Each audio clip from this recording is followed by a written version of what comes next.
We are back. It is hour two of Budweiser's Weekday Sports Beat with IrishBreakdown.com. I'm Sean Stiers. He's Vince D'Addario.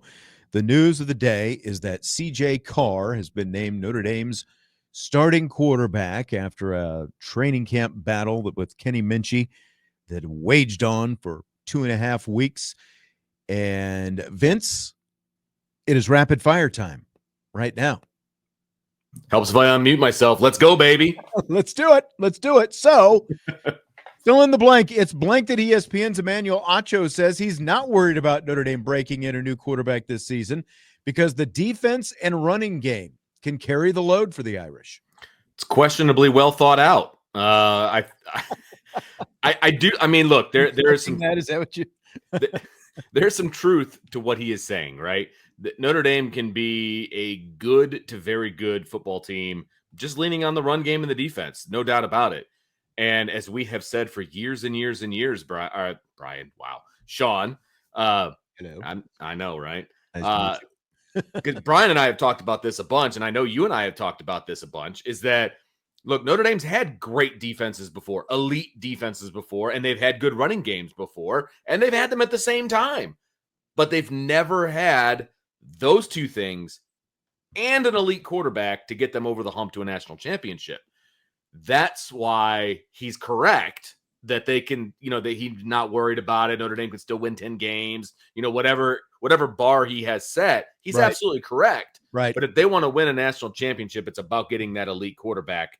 I think CJ Carr is that quarterback. You pair him with these two things, you have the recipe for a really, really good season. And it's why I don't expect, even though you have a quarterback who can push the ball downfield, and he's going to have to show that he can, complete passes downfield and be effective in certain elements of the passing game. I don't expect Marcus Freeman to come out just winging it with CJ Carr, just like I wouldn't have expected him to come out winging it with Kenny Minchey in career start number one, because you have arguably the most dynamic running back in the nation, and you've got a great 1A next to him as well, Jeremiah Love and Jadarian Price. You've got a great offensive line, and as we said in the first hour of the show, I don't think that CJ Carr is going to face a better defense than what he faced all training camp long until December, when Notre Dame is in the college football playoff. I don't think that's going to happen. So I think that, like you said, it is very well thought out on Acho's part. You don't have to put the whole thing on the quarterback.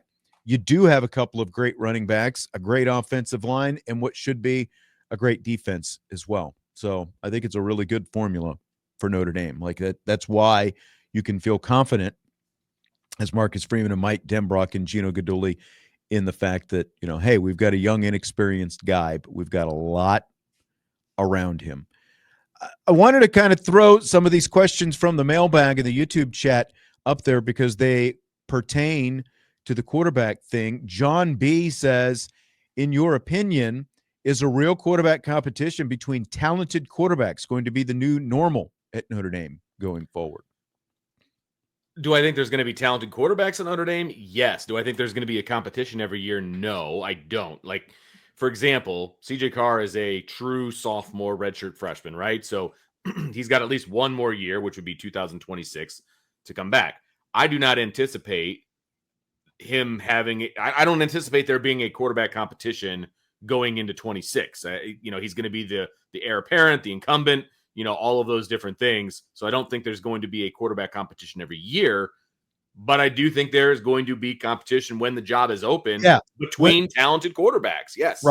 Right. I think that was more the question. When there are quarterback competitions, yes, you're going to see talented quarterbacks like this.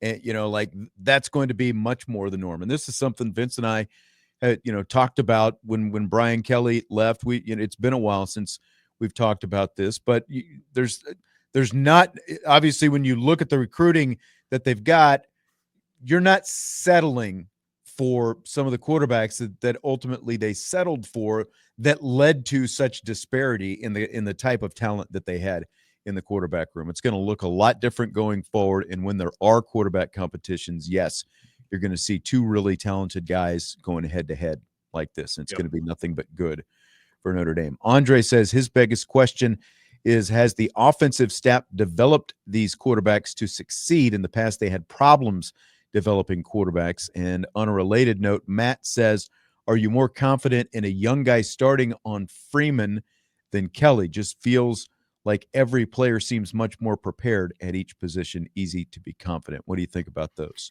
I do think that young guys are prepared to play at Notre Dame. I mean, they've been playing freshmen on the offensive line that come to play. They've been playing freshmen in the defensive secondary that come to play. Freshmen are here to play.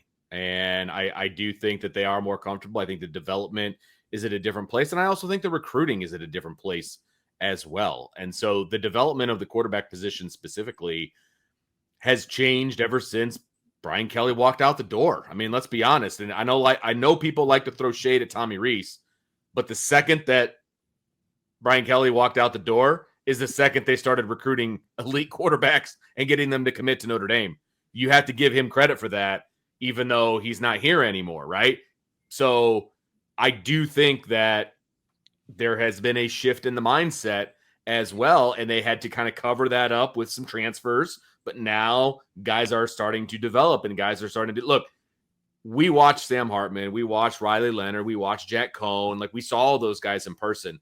None of those guys throw the football like Kenny Minchie or CJ Carr. They just don't. They're not as a complete package as both of those guys, which is why it was an elite competition. So, and these guys are the guys that have been developed at Notre Dame. Yeah, and in terms of what the past development of quarterbacks was here at Notre Dame, let's look. Marcus Freeman has had transfer portal quarterbacks the last 2 years. Before that, you had Tyler Buckner and Drew Pine, whom he inherited. And the previous head coach, Brian Kelly, interjected himself into everything regarding the quarterback much differently than Marcus Freeman is. Now, to credit where credit is due for Brian Kelly, that was obviously his background. So he felt like he had a certain level of expertise. Sure. But it was also like they were molded very specifically with the things that Brian Kelly was looking for. And I think that, if you go back deep into Brian Kelly, you never really saw, other than Ian Book maybe, and even you could probably, have a conversation about that. You never saw quarterbacks make huge leaps in development from the start of their career until the end of their career. I think that, that there's probably a case that Ian Book was really kind of the same quarterback that he was when he left, is when he was a year one. Now, when he came in that first career start at North Carolina, when Wimbush was injured, like, that was his first career start. The next year was where he made a leap. Now, you could see a leap in development there. Agreed. But it was a flat line after that. He was, I mean, there's an argument to be made, and I know Brian has like all this stuff in his brain, which is amazing all by itself. But like, there's an argument to be made. Ian Book was at his best in 2018 when he took over, the starting job, like in week 4 or whatever. Like, he was the best he was ever at that point. And then he just won a bunch of games because why, Sean? They had really good defense and a really good running game. There you go. And that's what got them a bunch of wins, right? They didn't win any success. They didn't win any hardware doing that. You know what I mean? And so Ian Book is who Ian Book was. I mean, he's the all-time winningest, quarterback at Notre Dame. Cool, man. That he will never be able to, that'll always be him, and that's awesome, right? But he's still a 3-star quarterback who did what he needed to do to get those wins. I mean, if you want to look at quarterback development and the offensive coordinator that you have right now. Now, the quarterback coach obviously is going to play into it as well. Different quarterback, but Mike Denbrock obviously at LSU. Jaden Daniels starts his career at Arizona State. Nothing special. Yep. Decent first year at LSU, and obviously skyrockets the next year. And look at the year that he had this past year in the NFL as he continued to elevate after that. That's who, that's who the offensive coordinator is now. And I know that he was here under Brian Kelly, but again, there were restraints on Mike Denbrock when Brian Kelly was here the first time. And he's a lot more autonomous now, one, because of some of the things that he has learned since then, in coming back to Notre Dame now, and 2, because Marcus Freeman, is just much more hands off. Again, he had his input with who was ultimately going to be the starting quarterback, but much more hands off in terms of obviously the actual development of those guys. And that has been a maturation process for Marcus Freeman too. I mean, let's be honest, right? Like, I don't know that this decision is ultimately made maybe in his year 1 or maybe his year 2. Now he's in year 4. I think he has a better perspective of what it is to be a head coach and relying on his really good coordinator on the offensive side of the football to help make that decision. You know what I mean? And who you can trust as well. And I'm not saying that absolutely. there wasn't, trust before, but like he inherited, some guys. Not every choice was his with how he put together the first staff, obviously, So it looks a lot different now as he's gone on with each year. Everyone on the staff now is 100% guys who he, obviously, I guess the only one, Mike Mickens, was here. But again, they had a relationship going back to Cincinnati. So there was a great relationship there already. Okay, let's go back to Mike Denbrock. Here is what the offensive coordinator says about freshman wide receiver Elijah Burress. Elijah is a freshman who is incredibly frustrating because from a skill level standpoint, he's elite. He understands football. He understands how to break people down in space. But I can't quite get him to learn and master the playbook quite yet, so I can't get him lined up enough as consistently as I need to him actually show the talent that he's got. So there's a lot of good there, a lot of good things, and he's going to be a really good football player for us. A lot of good things. What'd you think about that comment about Elijah Burress there, Vince? Well, it helps me with my prediction of him being an impact player potentially as a freshman because I think he might crack that rotation, Sean. I think that 6th spot is absolutely up for grabs, and I think he's got an opportunity to grab that spot. I think he's got a lot of intangibles. I think he is drinking through the fire hose a little bit when it comes to the playbook and things like that, and I think that was, kind of what Coach Denbrock was saying. But you can't deny the skills, and I don't think you can deny the football IQ as well. It comes by it naturally, obviously, right? But I don't think you can deny it. Yeah, and but like, it's a little bit saying the quiet part out loud, like with when he said that. I think it took everybody a little bit off guard. It's like, hey, can we get him to learn the playbook a little bit? But there are still things that you can do with a guy like Elijah Burress with that talent, even if he doesn't know, 100% the playbook.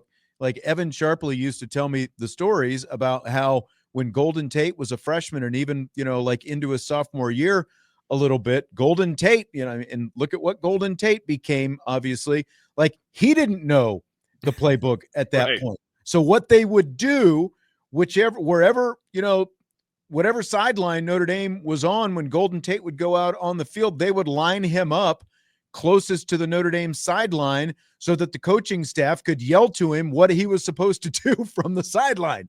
So, like, there's a way to get talent on the field, like you don't have to know 100% everything. The guy has obviously got a lot of talent.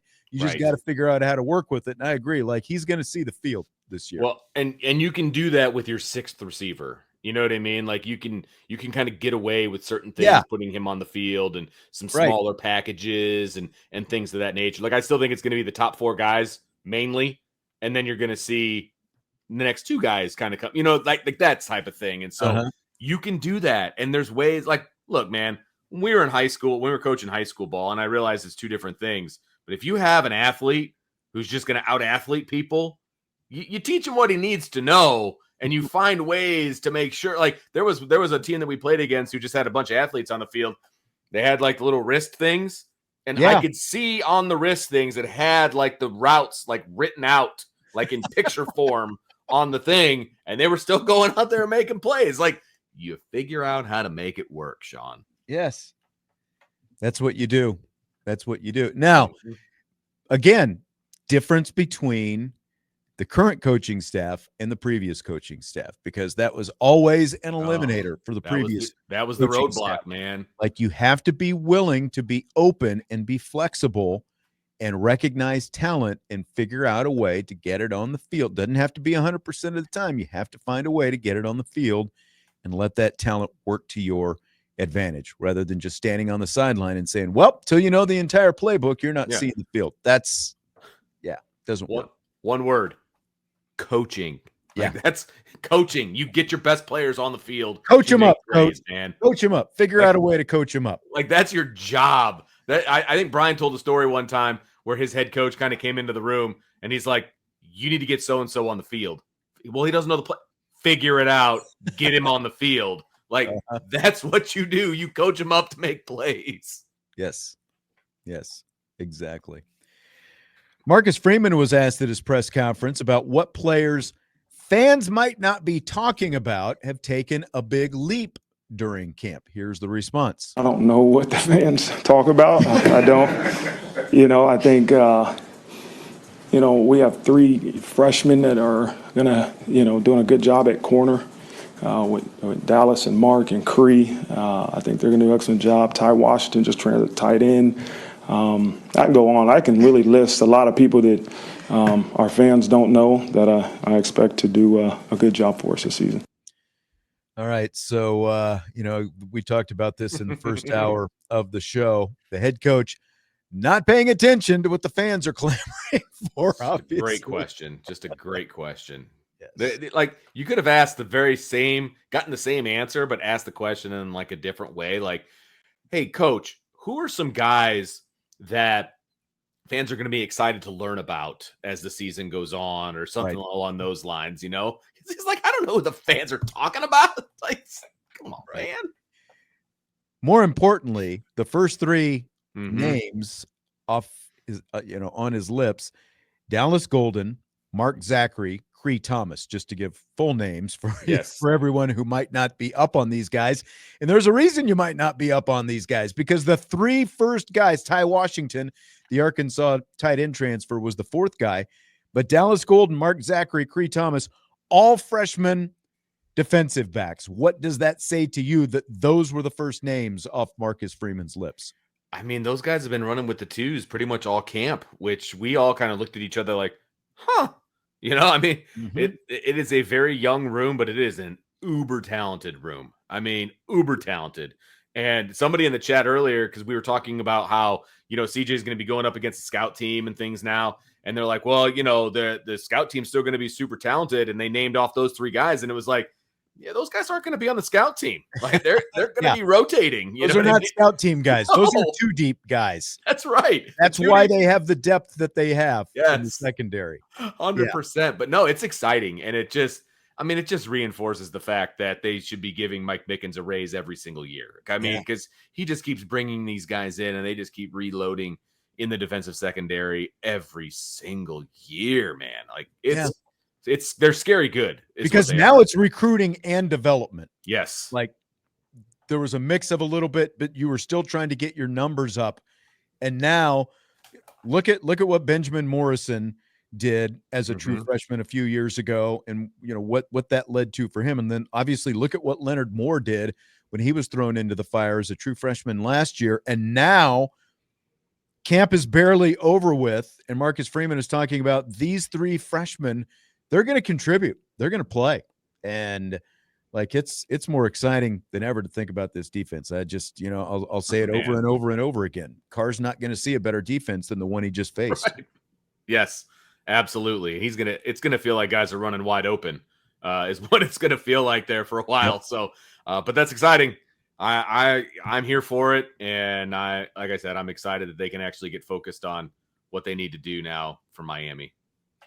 Before I forget, special guest on tomorrow's show, Aaron Taylor, Notre Dame great, currently of CBS Sports, will join me at the start of the show tomorrow. So looking forward to that, getting some of his thoughts. You may have to have him do his Lou Holtz impression. Oh, that's a good call. Because he does do a very good one.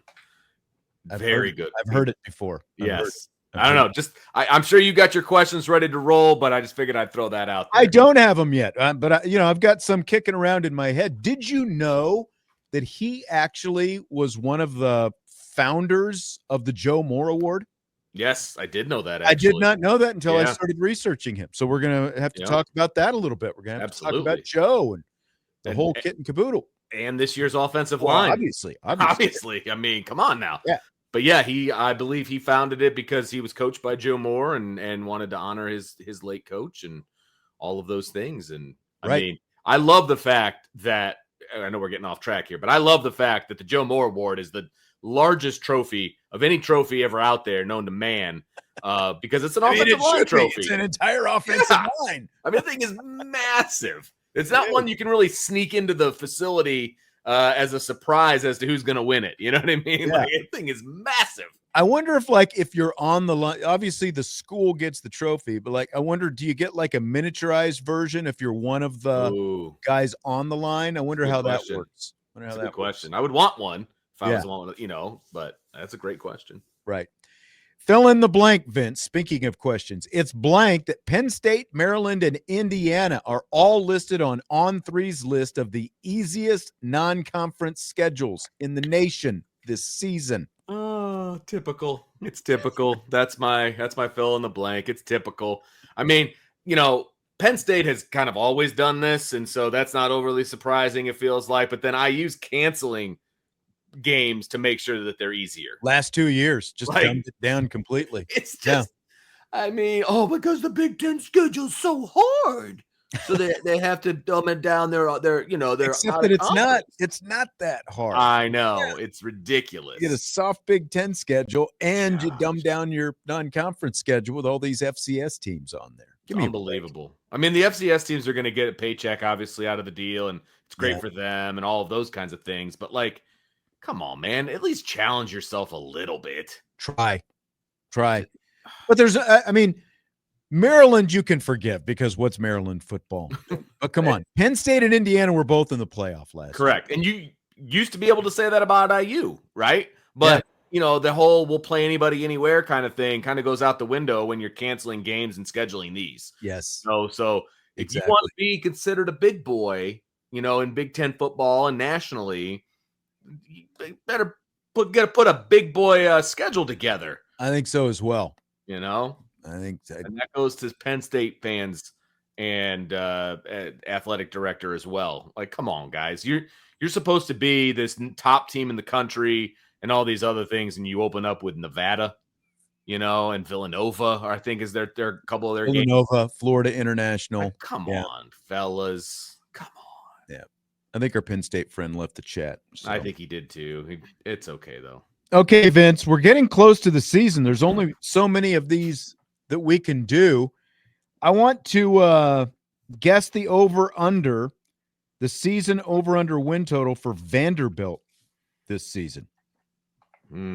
This should be dizzy. I don't know. Oh boy. Oh, I can kind of take it from here if you want to, get yourself together there, buddy. That's all right. I think I moved my head too soon or too quickly or something. Well, Vanderbilt does start off with the juggernaut of Charleston Southern. Very tough. Very tough. Charleston Southern. Yep. But at least their non-conference game is Virginia Tech. So challenge themselves a little bit. They're at least, with that game alone, they have made their schedule tougher than both IU and Penn State. Yeah. So, I mean, their conference schedule is legit now. Yes, it is.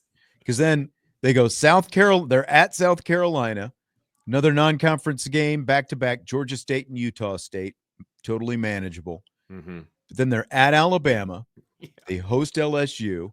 They host Missouri. They're at Texas, host Auburn, host Kentucky, at Tennessee to close the season. Their road schedule, Sean, is ridiculous, in my opinion. I mean, they have to go to South Carolina, who thought that they should have been in the playoff, right? Because they had that great stretch down the way last year.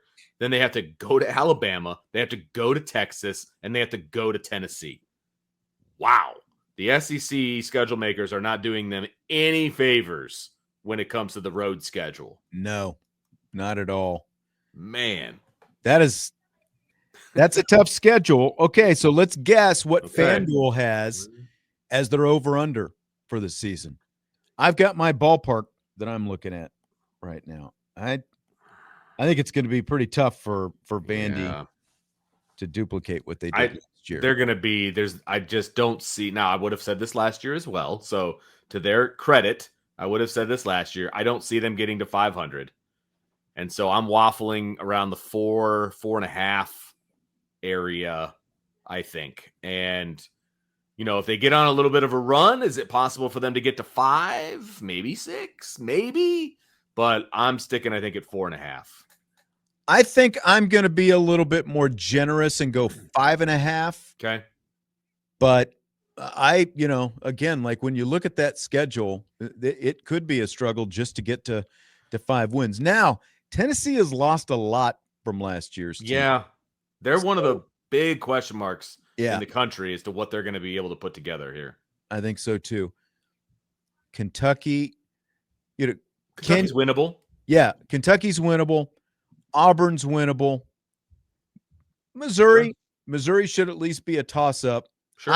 I think I'm going to go 5.5 is that's what it's going to be my guess. I love Clark Lee. I really do. And I know he's an alum there, and that's why he took the job. I wish he would have taken a job where might have had more of an opportunity to put something together, because it's always going to be Vanderbilt, right? Yep. And I love what they were able to do last year. And I, it's just not necessarily a repeatable formula necessarily. I think Diego Pavia is probably going to get a little bit of a comeuppance this season. But this is one, I'm going to stick at 4.5, but this is one where I would not be upset if I was wrong. Okay. At all. You're going to stick at 4.5. I'm going to go with 5.5. All right. I think it's got to be one of those two numbers. I can't be at, I don't even think, I think 6.5 is too high. Yeah, so, I do too. Again, we're guessing the FanDuel over-under season win total for the Vanderbilt Commodore football team. Vince is 4.5. I'm 5.5. And the number is, you got it, 4.5. Yeah, baby. You nailed it. I needed a win. You're usually on the high end too. I know. Like I said, I got a lot of respect for what they're doing down in Vanderbilt. There's a former Penn player, Matt Bayless's kid, is down there. Oh, that's right. He's a walk-on running back, I do believe. And so I've got a lot of love for Vanderbilt, but man, is that a tough schedule. And when you lose games like that, if they end up losing those games on the road and things like that, it does make it harder to bounce back. You know what I mean? And win some games that you might have a 50-50 shot of winning, and those home games and things like that. It's just tough. And the thing about Clark Lee, just like what James Franklin did, like James Franklin went down there, won for a little bit at Vanderbilt, and he parlayed it into a place where he could actually go and win some games at a place like Penn State. If Clark Lee puts together back-to-back winning seasons last year and this year, especially with that schedule that we just talked about, he needs to go someplace else. I know, where he can actually win, but I don't know that he will, because he loves either. Vanderbilt so much, because it's his alma mater. Yeah, I don't think he will. I think he'll have every opportunity to do so. He probably, let's be honest, Sean, after last year, he could have gone someplace else. Yeah. I don't know what phone calls his agent was, taking and things of that nature. But after he did what he did last year and got Vanderbilt to win some of those games, how's he not getting offers to go someplace bigger? Has to. If they have a winning record again this year, just a winning, even 500, I think is a success against, again, their over under is 4.5. So if they go 6-6, that's a good season. Absolutely. All right, we'll wrap it up with that. Again, the news of the day, CJ Carr named Notre Dame starting quarterback today. 12 days to go until the season opener when the Fighting Irish head to Miami. And, of course, all games are right here on Sports Radio WSBT. We will take a timeout and roll you right into some South Bend Cubs baseball tonight. Vince, enjoyed it as always. I will talk to you tomorrow. Yes, sir.